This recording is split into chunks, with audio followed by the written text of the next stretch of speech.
My dear friends, today's reflection is taken from 1 Kings chapter 3, from verse 4 to 13.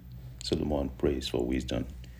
Today, King Solomon has the opportunity to ask God for more riches and victories at wars, but he rather asks for wisdom. My dear friend, what do you always pray for?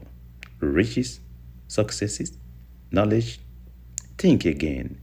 You can have all these, but lack wisdom to utilize them.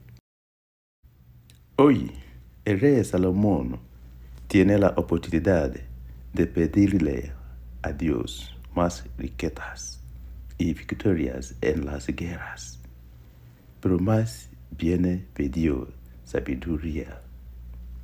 Mi querido amigo, porque siempre riquezas, por riquezas, éxitos, conocimiento. Piénsala de nuevo. Puedes tener todos estos, pero carecerse de sabiduría para utilizarlos.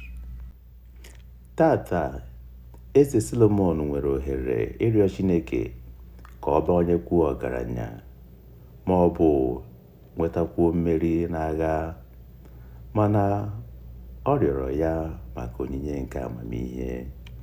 Ezigbo enyi m, kedu ihe ị na-arịọ Chukwu mgbe niile? Akụ na ụba, aganiru, nghọta? Chemie echiche, ị matara na ị nwetara ike inwe ihe niile ndị a mana ị nweghị amamihe ị ga-eji ha were mee ihe bara uru. God bless you.